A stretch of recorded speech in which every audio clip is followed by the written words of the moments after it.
হচ্ছে কুল্লু মান আলাইহা ফান, সব কিছু আল্লাহ ধ্বংস করে দিবেন। ওয়ায়াবকা ওয়াজহু রাব্বিকা যুল জালালি ওয়াল ইকরাম, একমাত্র আমার আরশ আজিমের মালিক আল্লাহই থাকবে। জোরে বলেন না মারহাবা। সব কিছু ধ্বংস হয়ে যাবে। তারপরে আল্লাহ রাব্বুল আলামিন কবর থেকে আমাদেরকে আবার উঠাবেন। মানুষগুলো দুই ভাগে ভাগ হয়ে যাবে, জান্নাতি হয়ে যাবে, জাহান্নামী হয়ে যাবে। জান্নাতীরা চির সুখের জায়গা জান্নাতে থাকবে, জাহান্নামীরা চির দুঃখের জায়গা জাহান্নামে শাস্তি ভোগ করবে। জোরে বলেন ঠিক কিনা? আর জোরে বলেন ঠিক কিনা? এই পৃথিবী যে ধ্বংস হয়ে যাবে তার জন্য আল্লাহ তাআলা মাঝে মাঝে একটু নজির দেখান। জোরে বলেন ঠিক কিনা? আপনারা কি আজকে নজিরটা কি দেখেছেন? কথা বলেন, দেখেছেন? আপনারা কি বুঝতে পেরেছেন?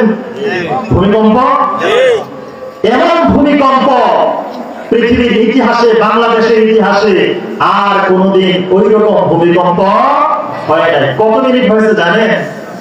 10:39 মাত্র 5 সেকেন্ড। জোরে বলেন কয় সেকেন্ড?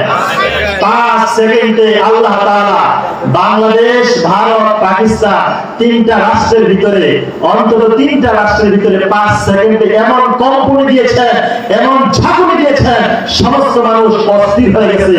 জোরে বলেন ঠিক কিনা? এতে আল্লাহ বুঝালেন কি জানেন? এতে আল্লাহ মেসেজ দিলেন, বান্দা তুমি কিসের অহংকার দেখাও, তুমি কিসের বাহাদুরি দেখাও, তোমাকে সাবধান করে দিলাম, তোমার ক্ষমতা চিরস্থায়ী না, তোমার যোগ্যতা চিরস্থায়ী না, তুমি সমস্ত ক্ষমতার মালিক। জোরে বলেন কথা ঠিক না? নাকি জনগণ সমস্ত ক্ষমতার মালিক? কথা বলেন, জনগণ সমস্ত ক্ষমতার মালিক বললে ঈমান থাকবে? কথা বলেন, ঈমান থাকবে? কেউ কেউ বলে থাকেন জনগণ সকল ক্ষমতার মালিক। আজকে আল্লাহ বুঝিয়ে দিলেন। দেখলাম অনলাইনে, দেখলাম যখন ঝাঁকুনিটা আল্লাহ দিলেন, দেখলাম দোকান থেকে বাবা ছেলেকে রেখে দৌড়ছে, দোকানে বসে থাকতে রাজি না, বাসা থেকে ছোট্ট বাচ্চাগুলো বাসায় রেখে বাসা থেকে বের হয়ে যাচ্ছে, ছোট্ট বাচ্চাকে নিয়ে কেউ ভুলে গেছে। তার মানে বুঝালেন কি? বুঝালো আমার ক্ষমতা চিরস্থায়ী না, আমার শক্তি চিরস্থায়ী না। আল্লাহ বলছেন আমি মানুষকে সৃষ্টি করেছি দয়ীফা, একদম দুর্বল করে। জোরে বলেন আল্লাহু আকবার। ভাইরা আমার, বলেন তো সমস্ত ক্ষমতার মালিক কে? আরো চিল্লায়া বলেন সমস্ত ক্ষমতার মালিক কে? এটা কার বক্তব্য? আল্লাহ রাব্বুল আলামিন বলেন ইন্নাল্লাহা আলা কুল্লি শাইইন কাদির। আল্লাহ ইজ অলমাইটি, আল্লাহ তাআলা সমস্ত ক্ষমতার মালিক, একমাত্র সকল ক্ষমতার উৎস তিনি হলেন আমার রব আল্লাহ। জোরে বলেন ঠিক কিনা? আর জোরে বলেন ঠিক কিনা? আল্লাহ তাআলা বলেন, হে বান্দা তুমি সমস্ত ক্ষমতার মালিক হবা কিভাবে? এক ফোঁটা নাপাক রক্ত, এক ফোঁটা নাপাক পানি যদি তোমার শরীর থেকে বের হয়, সাথে সাথে তোমার জন্য গোসলটা ফরজ হয়ে যায়, আর তোমার ক্ষমতা থাকে না। আমার ভাইরা, আল্লাহ তাআলা বলছেন সমস্ত ক্ষমতার মালিক যিনি, যাকে ঘুমে ধরে না, যাকে ক্লান্তি ধরে না, যার খাওয়া লাগে না, যিনি মানুষকে খাওয়ান, সুবহানাল্লাহ বলবেন না? যিনি ঘুমান না, মানুষকে ঘুম পড়ান, সুবহানাল্লাহ বলেন। আল্লাহ রাব্বুল আলামিন কি ঘুমান? জোরে বলেন। আরো কথা বলেন, জোরে বলেন। আল্লাহ কি ঘুমান? আল্লাহ বলেছেন লা তাখুযুহু সিনাতুন ওয়ালা নাওম। আল্লাহ তাআলা এমন সত্তা যাকে ঘুম এবং তন্দ্রা কোনটাই স্পর্শ করে না।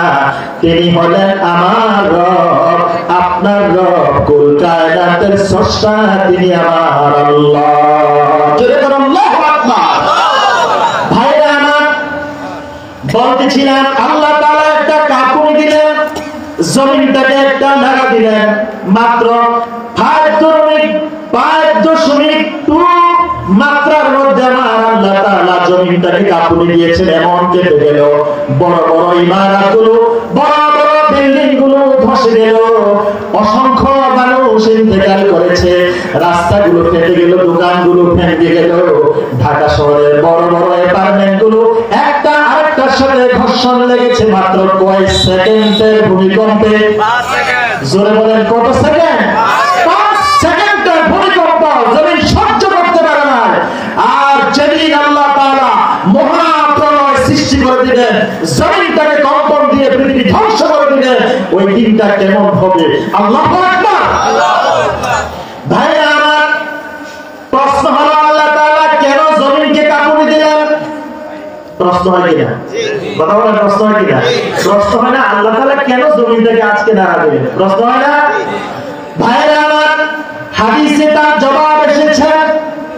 আমার ভাইরা, হাদিসে এসেছে কিয়ামত যখন অতি নিকটে হয়ে যায়, আমার আল্লাহ তাআলা মাঝে মাঝে জমিনকে নাড়া দিয়ে বান্দাকে সতর্ক করে দেয়। আল্লাহু আকবার। জমিনের মধ্যে ঘর্ষণ সৃষ্টি করে, নাড়া দিয়ে, কাঁপুনি দিয়ে আল্লাহ তাআলা কিয়ামতের একটা মেসেজ দিয়ে দেন। সুবহানাল্লাহ বলেন। এমন ভাবে জমিন নাড়া দিয়ে বান্দাকে সতর্ক করে দেবে, বান্দা তোমার পাপটা বৃদ্ধি হয়ে গেছে, মাত্রা অতিক্রম করে ফেলছ, পাপ বেশি হয়ে গেছে, সেজন্য তুমি সতর্ক হয়ে যাও। সেই জন্য আমার আল্লাহ তাআলা মাঝে মাঝে জমিনকে কাঁপুনি দেন। জোরে আল্লাহু আকবার। সেই কাঁপুনির কথা কোরআন কারিমে আছে নাকি নাই? কথা বলেন, আছে না নাই? আল্লাহ তাআলা বলেন দুনিয়ার সমস্ত হাজাত, দুনিয়ার সমস্ত প্রয়োজন, দুনিয়ার সমস্ত তথ্য, দুনিয়ার সমস্ত জিজ্ঞাসা, সবকিছু মানুষের হৃদয়ের মধ্যে যখন জাগে, আল্লাহ তাআলা কোরআনে কারীমের মধ্যে সবকিছু সমাধান দিয়ে আমার আল্লাহ তাআলা কোরআনকে নাযিল করে দিয়েছেন। জোরে জোরে কন্যা সুবহানাল্লাহ। আল্লাহ রাব্বুল আলামিন বলেন, নাযালনা আলাইকাল কিতাবা তিবয়ানান লিকুল্লি শাইইন ওয়া হুদান ওয়া রাহমাতান ওয়া বুশরা লিল মুসলিমিন। আল্লাহ পাক বলেন, হাবিব মুহাম্মদ সাল্লাল্লাহু আলাইহি ওয়াসাল্লাম, আমি আল্লাহ পাক আপনার কাছে এই কিতাব নাযিল করেছি, যার মধ্যে সবকিছু সুস্পষ্ট ব্যাখ্যা দিয়েছি। সুবহানাল্লাহ বলে।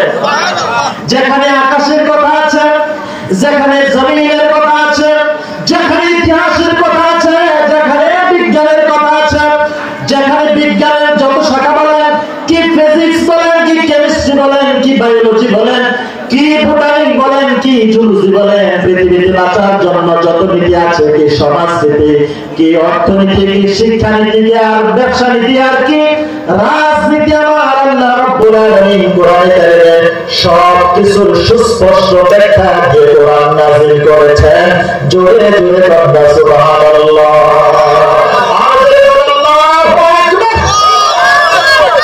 সমস্ত কিছুর সমাধান আল্লাহ রাব্বুল আলামিন কোরআনে কারীমের মধ্যে দিয়েছেন। সেজন্য আজকের ঝাঁকুটা হলো, ভূমিকম্পটা হলো, সেই বিষয়ের সমাধান আল্লাহ কোরআনে দিয়েছেন কি দেন নাই? কথা বলেন, দেন নাই না দিয়েছেন? ভাইরা আমার, আমরা যদি কোরআনকে টাচ করি, কোরআনকে প্রশ্ন করি, হে কোরআন, আজকের ভূমিকম্পের ব্যাপারটা কোরআন থেকে একটু জানিয়ে দাও। আল্লাহ কোরআন তার হাজার বছর আগে আল্লাহ রাব্বুল আলামিন যখন নাযিল করলেন, সেই কথাটা আমার আল্লাহ তাআলা কোরআন কারীমে 30 পারায় সূরা জিলজালে বর্ণনা করেছেন। আল্লাহ বলেন, ইযা যুলজিলাতিল আরদু জিলজালাহা ওয়া আখরাজাতিল আরদু আথকালাহা। আল্লাহু আকবার। আল্লাহ রাব্বুল আলামিন বলেন, যখন এই পৃথিবীর জমিন ভূকম্পনে কম্পিত হবে, সুবহানাল্লাহ বলবেন না? যখন জমিনটা কম্পিত হবে, তার মানে কিয়ামত হওয়ার পূর্বে আল্লাহ রাব্বুল আলামিন যখন জমিনটাকে কম্পন সৃষ্টি করে দিবেন, সাথে সাথে জমিনের ভিতরে যা কিছু আছে, ওয়া আখরাজাতিল আরদু আসকালাহা, জমিনের নিচে সোনা দানা, কয়লা, গ্যাস, প্রাকৃতিক সম্পদ যা কিছু জমিনের নিচে আছে, সব কিছু জমিন তার নিচ থেকে বের করে তুলে দিবে। আল্লাহু আকবার। সুবহানাল্লাহ বলবেন না? আপনারা কি আমার কথা বুঝতে পারতেছেন? সবাই বুঝতে পারতেছেন? আপনারা বুঝার কথা। কারণ হচ্ছে এই মাঠের মধ্যে আমি আজকে সহ 4 বার এসেছি। জোরে বলেন, কয়বার? আপনারা কি রাগ করেছেন? আপনারা খুশি হন নাই?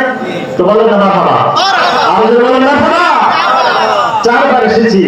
আলহামদুলিল্লাহ। আমি এই মাহফিলটাকে গতানুগতিক একটা অন্য মাটির মনে করি নাই, মনে করি এটা আমি আমার এলাকায় এসেছি, কারণ সবাই আমাদের আত্মীয় স্বজন, সকালে মোহাম্মতি লোক। জোরে বলেন মারহাবা। আমি বেশিক্ষণ কথা বলবো না, যদি কথা বুঝেন সাথে সাথে একটু জবাব দিবেন। আমার কথা কি আপনারা বুঝতে পারেন? আল্লাহ রাব্বুল আলামিন এই পৃথিবী যখন কম্পন সৃষ্টি করে দিলেন, কম্পন সৃষ্টির সাথে সাথে জমিন ঘর্ষণ লেগে মাটির নিচে সোনা দানা, কয়লা, গ্যাস, যা কিছু সম্পদ, ভারী ভারী জিনিস আছে, সব কিছু জমিন ভেদ হয়ে উপরে উঠে যাবে।